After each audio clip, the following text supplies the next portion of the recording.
But no, the greatest statement my father always told me is never forget where you come from.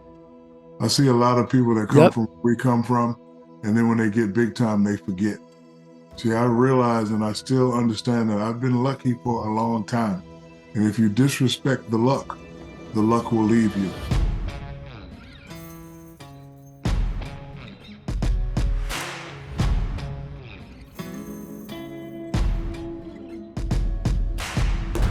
All right, it's Monday at 11 o'clock. It's the Chazz Palminteri Show. So many things. We have a big guest. And when I say big, I mean big. And I mean big. But let's talk about the one-man show.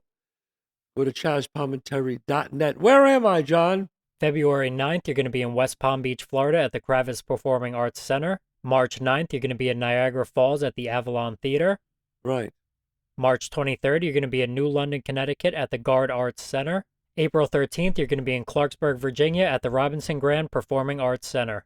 You like to you like me to arrange a meeting with me? You can do it right on the website, ChazzPalminteri.net. You want to wish somebody a happy birthday, a happy anniversary, just all you got to do is go to ChazzPalminteri.net. Now, my next guest, oh my God. How big is this guy? Big. But not only is he like, when I say he's a great guy, what he's done with his life. I mean, as an entrepreneur, as a businessman, as a father, as one of the greatest basketball players that ever put on a jockstrap. I'm telling you, this guy is. When you talk about centers, I would say you got to put him in the top five. Could be the one of the most dominating centers that ever lived. Him, Will Chamberlain, of course. But just to mention his name, what are these other people? He told me he was thrilled. Ladies and gentlemen, a great guy, and just a man that everybody loves. Men, women, everybody loves this guy. We got Shaq, Shaquille O'Neal. It is really an honor to speak to you, Shaq. I got to tell you. I want to say thank you. You don't know this, but you've helped me win a lot of championships. And let me explain. When I was playing, you're under a lot of stress. And for me, I had to take myself away from the game. And every time I watch you, sir, perform, you do what you do. You've always took me away from basketball and helped me get into the character that you played, especially when you play those Italian roles, sir. You're definitely one of the best. It's an honor to talk to you, brother. And I'm elated to talk to you today. I'm one of your biggest fans. You don't know that, but thank you for every time we watch you on the screen, just making Thank you this so much, Jack. I enjoyable. mean, Shaq, I gotta, I like to start out at the beginning and talk to you about your life a little bit, and we're gonna talk just a little while. But when did you know? And I always ask professional baseball players, basketball players. I always ask a professional athlete because it's so special to be that. When did you know that you were going to play pro ball? When did you know that this was it? I knew at the age of 15, but let me take you before that. I was a high level juvenile delinquent, and my father was a drill sergeant, and I got disciplined very tough. And I'm glad he did it. He made me the man who I am today. But from age 2 to 15, see, a lot of people use the term stepfather, but he was my father. So he entered me Wow. in my mother's life at 2 years old, and he disciplined me from two till I became a young adult. But anyway, I wasted time learning to be a leader. And he instilled all the information in me, like, you got to be a leader, you got to be a leader, you got to be a leader. So I was messing around, hanging out with the wrong crowd, failing in school.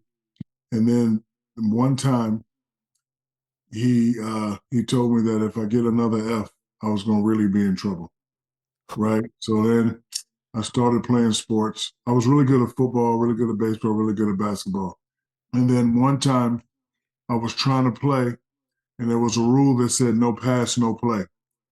And I failed. My team lost the championship. I let my team down. That's when I really started focusing on leadership. So then he came back and offered me another deal. He said, okay, if you get good grades, I'll take you to watch your favorite player, a guy by the name of Dr. J. So Yeah. I did great in school, B's and C's. We get some Knicks tickets. We go to Madison Square Garden. Dr. J goes baseline, throws it down. The crowd goes crazy. It's like when the Garden went crazy. It's like all the basketball energy gods went inside Right. me. And I looked at my father and I said, "Sir, I know what I want to do in real life. I want to be a professional basketball player." So from 15 to now, discipline, Wow. focus, belief. And then another moment that I knew I had to go pro is one time me and my mom was riding around San Antonio, and my mom was just looking at houses, Right. right? And I said to myself, I can be the one to get my mother a house. So, like I always tell these young guys, especially the ones that get in trouble, make sure you have a higher motivation. My higher motivation was always my mother. She worked, she worked 50 hours a day, ironed our clothes, cooked us breakfast, and never complained. And never had really anything to show for it. Like she would spend her money on us, and she Wow. the same clothes and wear the same raggedy shoes and have the same raggedy car. So when I knew I could become professional athletes and make a little bit of money, that was the first thing I wanted to do was just buy my mom a house. And that was the first thing I did. So, the fact that my father was teaching me to be a leader, the fact that I could provide for my family, especially my mother, I knew I had to be a pro player at that point. Wow. Now, do you have brothers and sisters? Yes, I have two sisters. Well, one passed away, so I have one remaining sister and one brother. And one brother. And is your brother a ball player too? Was he a ball player? He played in high school, he played in college, but now, graduated from college. He didn't have much to do. So I look at him and said, if something happened to my mother, I'm putting these hands on you. So he just, takes care of the family, and he does, Good. charitable stuff for me. And he's also a high school basketball coach. I mean, I look at your career, Shaq, and there's so much I want to talk about basketball, but there's so much I want to talk about you as a man.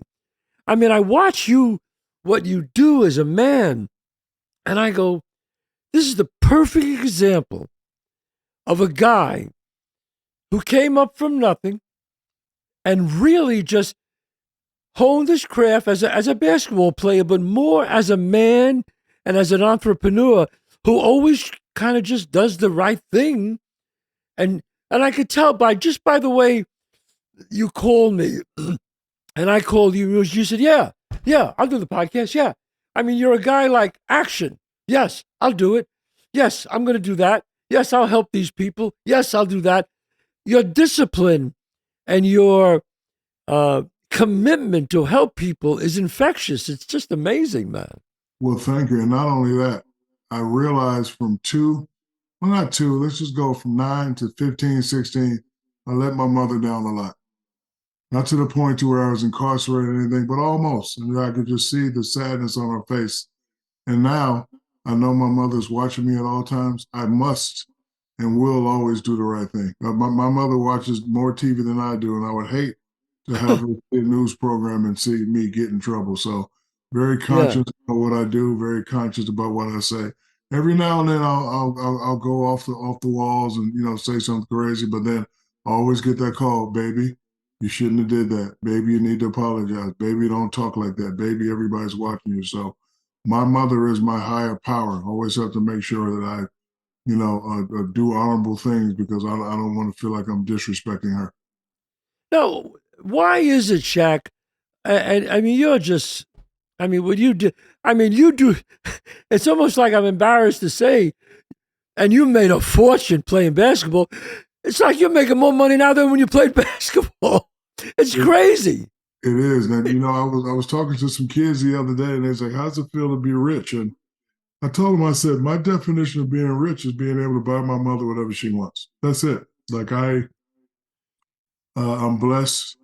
I make a lot of money, but again, I always go back to the times where we didn't have anything.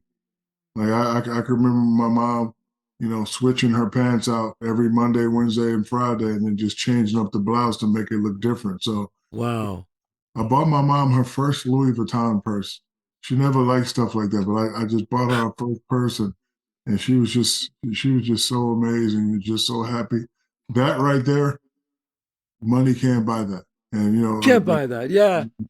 Yeah, I know how you feel. I mean, I was the, I didn't make it till I was 38, and then when I finally did, well, my sisters made it before me. They did very well, and then we all bought my parents a place, a house, and Yes. there's nothing like that. There's I don't know. It's a feeling. Here's these two people who took care of you and wiped your ass, and now you're doing something for them and taking care of Yeah. them. So to me, I always found that to be like, hey, mom, dad, this is for you. But not just me, my two sisters too. We Awesome. all three of us did it, and it's a real. It's crazy. They take care of you, then you take care of them, and then your kids up and then you take care of them when they're older. So it's wow. I mean, I think about that. Do you get you get a chance, Shaq, when you see a young, talented basketball player, and some of these guys, they just ruin their life. I don't know what the hell decisions they make. Do you try to mentor them and talk to them a little bit? Every now and then, but everybody has a different path. Everybody like for me, I kind of I don't want to say I did it on my own, but I always had the common sense over here. I always had over here, if I do this, I would really get in trouble. If I do this, my mother would be upset. So all those ingredients, it just kept me on the right path. And then my father was really good at teaching me horror stories. So every athlete that got in trouble, I would get in trouble. And he would always say, if you do this, I'm gonna kill you. So I knew not to do Oh, crazy things. And then like 70% of all athletes when they're done playing go broke. So he really made me focus on education and, financial literacy and, things like that. Because after I got drafted in '92, I was making so much money. I was doing albums, I was doing movies. I'm not as good as actor as you. My fame to claim is a movie called Kazam. yes. Yeah, Kazam. Kazam, yeah, yeah. In fact, you did that with the young boy who was in Bronx Tale. I Yes, I think. did. Yeah, Yes, Francis. Yeah, Francis. Yeah. Francis Yeah, Capra. That's yeah, correct. Francis Capital. So, but my parents, like, they want what they want. So I would be making money and this, and I'd come home and they'd be like, yeah, all that's fine, but where's that college degree? So then I went back and got my bachelor's. And then, after my bachelor's, I went and got my master's. And then I went and got my doctorate. Like they had bigger smiles from me bringing up those Wow, college degrees from bigger than when I brought the championship rings. Like they were really, really happy about me, overdoing my education. wow. That's. I mean, but what you just said there, 70% go broke. Yes, all But athletes. how could that be? I mean, how could that be that I don't you make 30, 40 million dollars. How could you to me it's unbelievable how you could be It's broke. actually it's actually easy. Let me explain. So, when I got to California, I was making 100 for four. That's 25 a year. So I used to get my checks up front. I'm not getting 25 million. The government's taking 50% out. My check would only be 12.5. So a lot of guys, when you say I'm making 30 million, they actually Right. go out and spend 30 million. So a lot of times you have to have financial literacy. So if I would have had it earlier, I probably have a little bit more money, but I did very well. When you grow up with an Army drill sergeant, you're programmed not to make the same mistakes twice. I spent $1 million in 30 minutes, my first $1 million check. Because again, I thought it was $1 million. So what I did was I brought a Mercedes Benz for myself for 150,000. So you said to yourself, 1 million minus 150, you still got 850 left. I get Right. home, Jazz, and my dad was like, "Man, I like that car." And I was like, "You know what? Get in." Went and brought him the same car. So now that's 300,000. It's got 700,000 left. So now we come home, and then I can't leave my mom out, Chaz. I don't get her the 150,000, but I get her one for 100,000. So Wow. 400,000, Wow.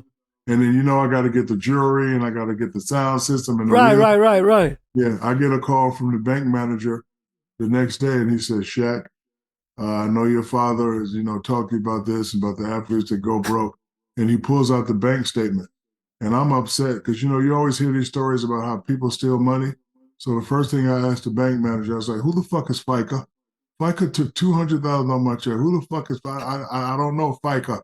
Who the fuck? So like I didn't know like Right. see that. So like when I told I was getting $1 million in my head, I had $1 million, but I didn't know nothing about income tax and FICA and state tax. Yes. So my check was only like 650, but I didn't know anything about that. So like after I spent that million, I was like, you know what? I gotta get a financial advisor. I gotta take it easy, and I gotta start saving this money. Yeah, but see, you said, all right, I fucked up, but let me not fuck up again. Yes, And yes. that was the beauty of it. Now you're on, and it's an incredible thing. You're all over the place. Every time I see a commercial, it's you. And I think the reason why being an actor and obviously and a director is that people look at you and they like you. You see, I want somebody who's well liked to represent my product, men and women, both. So when men and women see you, when I told people, I said, "Yeah, I'm so excited. I'm going to have Shaq." They went, "Oh, I fucking love him. Oh, Shaq. Oh, he's the best. Oh, I love him. Oh, he's so funny. Oh, Shaq." And I'm like, "Fuck, man." And some of these people don't know you from basketball. Some of them, they know you from Shaq on TV with the products. And I go, and I said to my producer John, I said, "That's why this guy's so successful." These people don't even know about basketball and they just love the guy because they trust you and they love you. There's just, look, here's the bottom line. Some people are likable and some people are not. It doesn't mean they're not nice people. They just come off, they're just not likable. You look at them and you go, yeah, I mean, I'm sure he's a nice guy, but I don't want this guy in my living room. I don't want him telling me anything. But you sell products and people go, yeah, that's cool, man. That's Shaq. That's Shaq said it's cool. It's cool. I mean, I see you do all these things, the general and the pizzas and God almighty. It's like, And have the you reason, ever taken acting lessons, Shaq? yes, I have, and I wish I was as good as you. And Oh, hopefully, that's all uh, right. hopefully we get to do a scene this We summer. might do a scene in Yes, Gravesend together. yes, we do. Let me tell you something. If I do that, I'm gonna go in the trailer and cry afterwards. And I promise I will not make you look bad. I promise I got your back. No, you won't make me look bad. Are you kidding me? But no, the greatest statement my father always told me is never forget where you come from. I see a lot of people that come Yep. from where we come from, and then when they get big time, they forget. See, I realize and I still understand that I've been lucky for a long time. And if you disrespect the luck will leave you. So I don't step on Right. people's toes. I don't act like I'm bigger than people.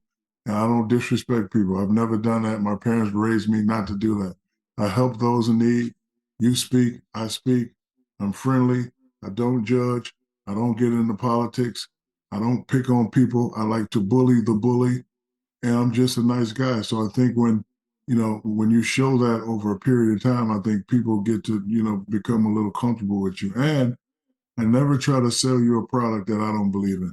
I'm with the general insurance only because, and listen, me and you both can afford the fleet insurance, the big time, $1,000 a month. We can Right. afford it. But when I was in college and I got my first car, I almost lost that first car because I bought the car for 5,000 cash. It was a Bronco too.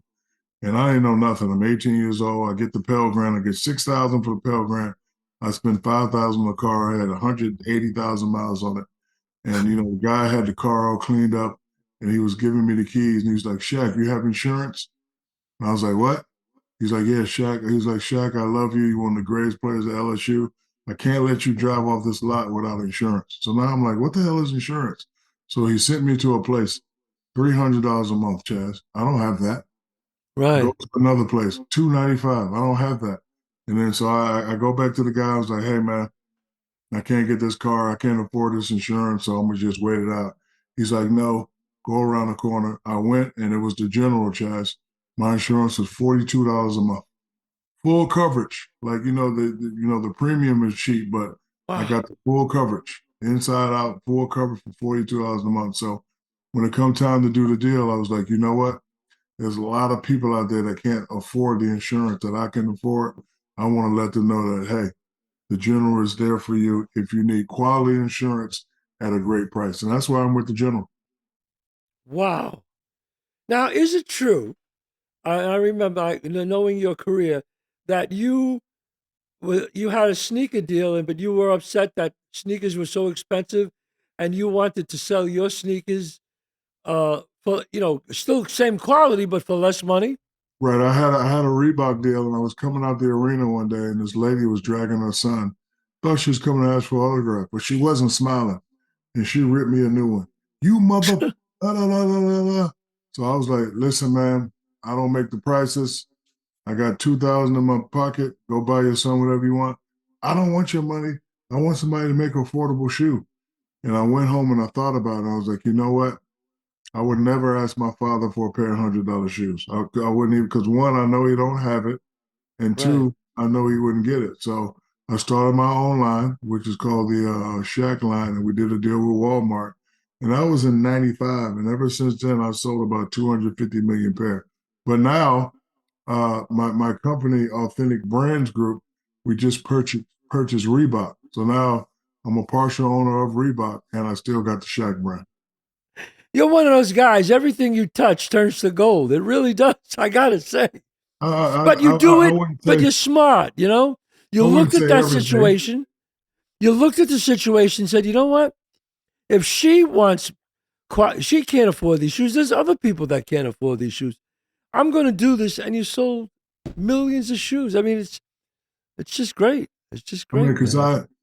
being a high level juvenile delinquent, it's not that kids don't want shoes that cost $29. They don't want shoes that look like they're $29. So I use Right. the same leather. I got top designers, and I give them good shoes. And not only that, it's a name they can trust. I'm not the number one player, but I'm not the number three player either. So when you go to Walmart, Wow. go to all these places, and you see that name Shaq, you know that's the top name. Just like, for example, like when I'm watching a Italian movie and I see Chazz, I know it's going to be a good movie. Period. Oh, well, Like thanks, man. Thank you you. know what I'm saying? So I know that when they see the name, they know that it's going to be top of the I line. appreciate that. Now, you're in Georgia, right, Shaq? Yeah, my main house is in Georgia because we work for TNT with Charles Barkley, who's also a big fan of yours. He told me to yellow. So we do Oh, I TNT. love Charles. Yes, and he loves you too. We do I T. love when you two fight. I love it. Oh, you know what it is? It's like that.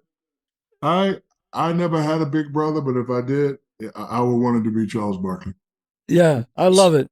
because I don't know how you guys do it on set, but sometimes you have to have those agreements. But as long as you don't break that respect, everything will go good. Everything will go. Right. So he says what's on his mind. I say what's on my mind, but we never ever disrespect each other. So again, I'm Atlanta 9 months out of the year, and then during the summer I try to either Miami, Dallas, or Vegas. Wow. Now, you were a DJ at one time, right?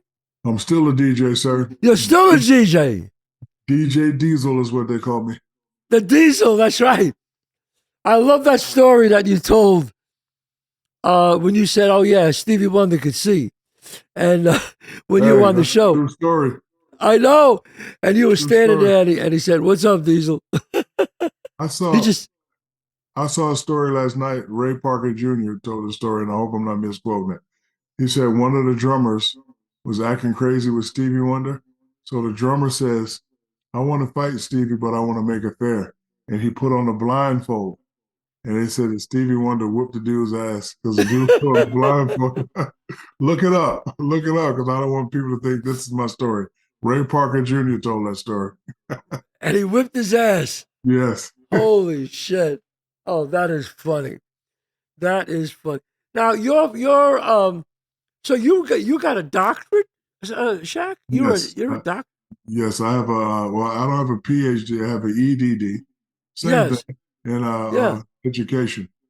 So the reason why I got my master's is I used to go to meetings, Shaz, right? And they used to, hey Shaq, and then they used to turn away from me and talk directly to my representatives as if I'm not the head of the family. You know what I mean? Right. Because you know what? Watching your movies, I always took that concept and that's how I run my business. You know what I mean? Right. I'm him, and then I got boom, boom, boom, boom, boom. So Right. so you're in these meetings and you're talking to me, but then you look away and you talk to the number two. I found that disrespectful. I was like, okay, these guys don't think I know business. So I went to the University of Phoenix.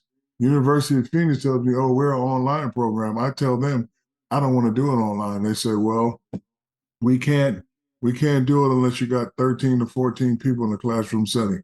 I said, give me a week. 13, 14, my friends, classroom setting.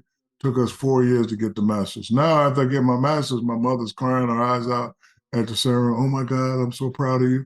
You know, we don't have any doctors in the family. You know, I had to jump on that, Chazz.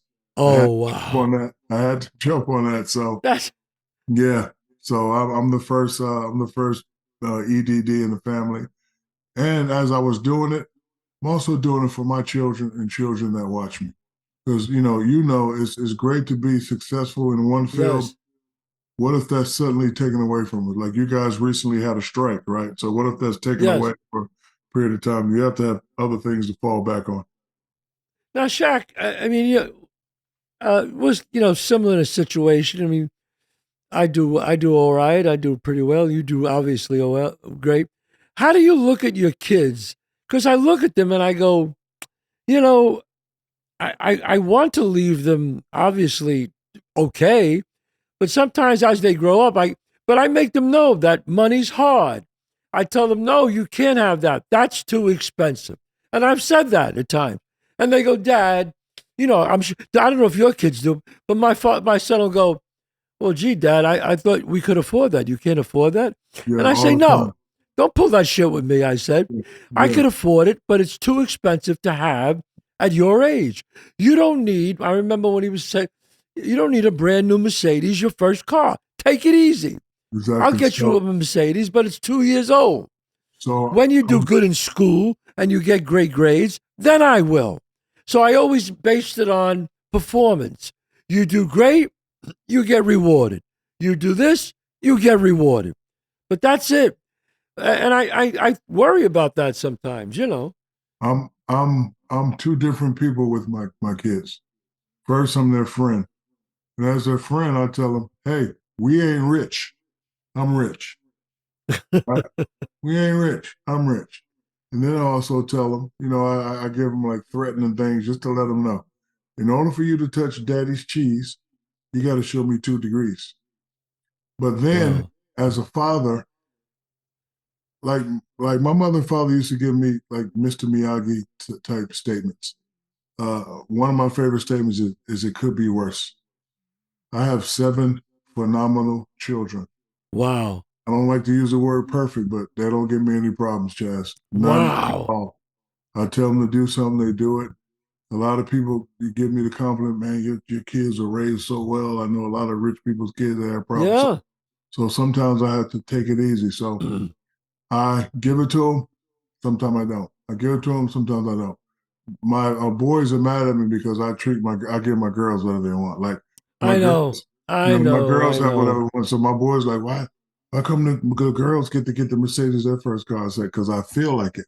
How about that?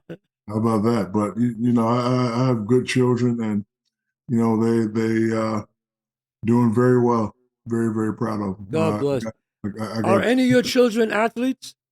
my son was in the G League, but he had a heart ailment 2 years ago, so he's fighting to Oh, get in the NBA. But I oh, told okay. him he needs to start focusing on business, so he's going to be my right hand man. I'm Oh, grooming, that's nice. I'm grooming him to take over the family business. Oh, take over the family business. It's Yes, not personal, it's business. exactly. Oh, that's nice, man. That's nice. Now you know what's amazing, Shaq? I have so many fans in the black community. It's amazing. Do you know Bronx Tale? That movie has been in quotes and stuff because I spoke to Dr. Dre and so many great people and Nas and The Weeknd. It, they use Bronx Tale in their videos. It's amazing to It me. is amazing. And is there a better? There a better? Because I don't want to disrespect anybody. Is there a better term than mafia movies? Like I want to say the right term. No, it's all right. Yeah, Okay, you can like say that. we love mafia movies. I don't know why. Like Love them. Love them. First one I saw was Godfather because it teaches you about structure, teaches you Right, family, about loyalty and dignity. I've seen them all. I've seen them all. So again, I've kind of based my business and based my organization, my friends, how we do things. Like people in my position have an entourage. I don't have an entourage. You got a position, brother. You're the right. director of transportation. You're the main chef. You're the family. Like and then when I was playing and I had a bad game and I need to take my mind off the game, it was always Godfather 1, 2, 3, Scarface, like man, Bronx Tale, like it just Yeah, and like you've always captivated me watching you. Like I always tell my peers, like you and Robert De Niro played the best Dons and Al Pacino played the best Dons yeah. I've ever seen in my life. Well, that's so nice, man. Thank you. You know, Top three. Bronx Tale. I don't know if you know this. Bronx Tale is my life story. My real name is Calogero. Oh, I didn't know that. Yes, I'm the little boy in the Oh, movie. that's That, you. that's me. Yes. And you were My father was a bus driver. oh, My okay, so mother you were Rosina Sonny. was, yeah. My Oh father yeah, was a bus driver. Then yeah, I that's saw Sonny. Well, his name wasn't Sonny, right. but I saw him kill a man right in front of me, just like the movie. Exactly. For real. Yes. And I didn't rat on him, and I befriended him, and that's how my life started. My first 18 years was there in the neighborhood. It's Oh, amazing. yeah, I didn't know that, brother. That's Yeah, and my awesome. father's the one who said the saddest thing in life is wasted talent. And he's Yes. the one, just like your dad helped you. My dad was the one who said, "Don't waste your life. Don't go fall in the street with these other guys." You So know it's a, that's what kept. you know it's a great movie when you can watch it 10, 15, 20 years later I know. and you still get like I could matter of fact, I'm gonna go watch that movie tonight. I am. Yes. Yeah. So the best. I am. I promise you I am. Yeah. So just so yeah, my real name. I was born Calogero Lorenzo Palminteri. Oh, You that's know. nice. Yeah, one of these days you got to come and see the original one man show that Robert De Niro saw. That's how the movie got made. But we're getting to the time, but I have to ask you a couple of questions about basketball. I hope you don't mind. If you don't Of feel like course. talking about it, Of you know. course. But I'm a big sports fanatic. I'm crazy, crazy. You know, people always go, Shaq, who is the greatest big man who ever lived? And I hear people say Bill Russell a lot. And Bill Russell, granted, you know, national championship, gold medal, 11 championships, NBA. He was a great player. But I always go, he was everybody on his team was a Hall of Famer.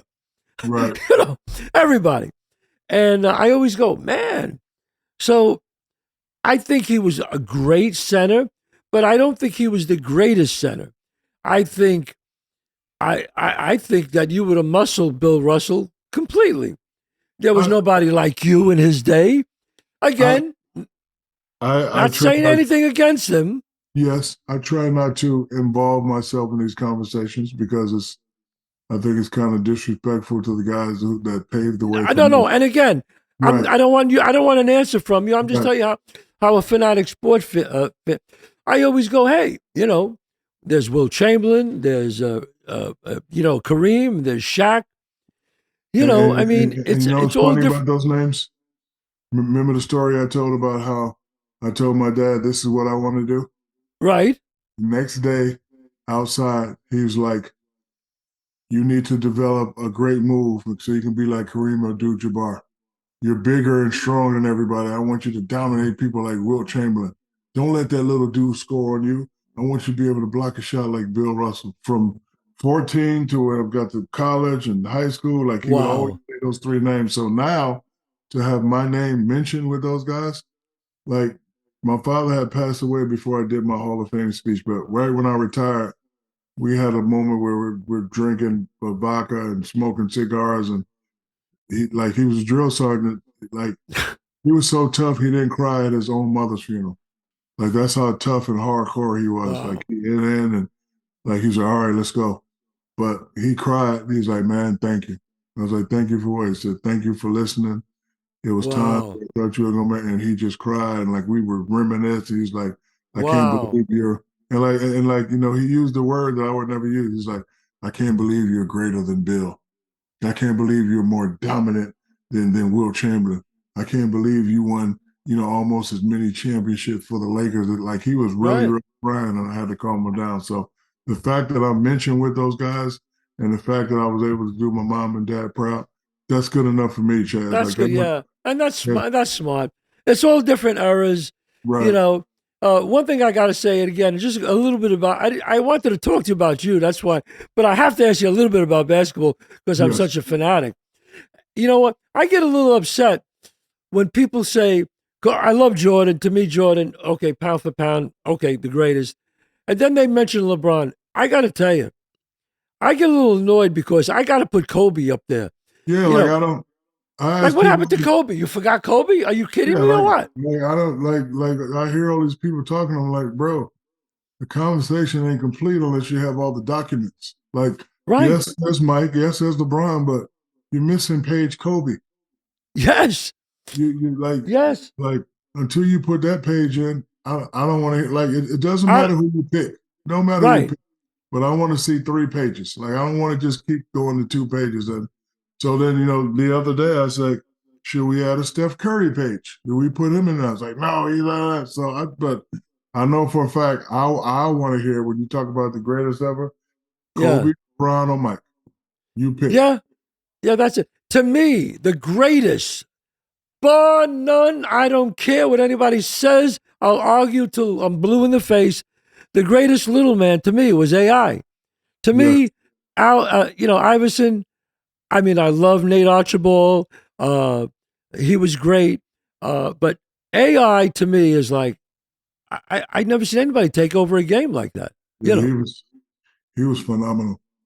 Right. I mean, so many people, and it's just really an honor to talk to one of the greatest, really one of the great players in the NBA history. But more than that, I honor you as a man of what you accomplished and how much you give of yourself. You know, Muhammad Ali used to say that the service that you do in this world is the rent you pay to live on this earth. And you are the epitome of that, of helping people, being kind to people, but doing it in a way where it's not about you. It's about, hey, man, I have all this. Let me help. And I feel the same way, and I try to do the same thing. So I admire you as a man. I admire you as a player and as a father. It's been an honor to speak to you, Shaq. And I hope I hope we meet on Gravesend. Yes, we will meet on Gray's End, and if something has to happen to me, I want it to be done by you, sir. You want to? Hey, Yes. imagine me walking around going, "I whacked Shaq. Yes. I whacked Please. Shaq." Yeah, please.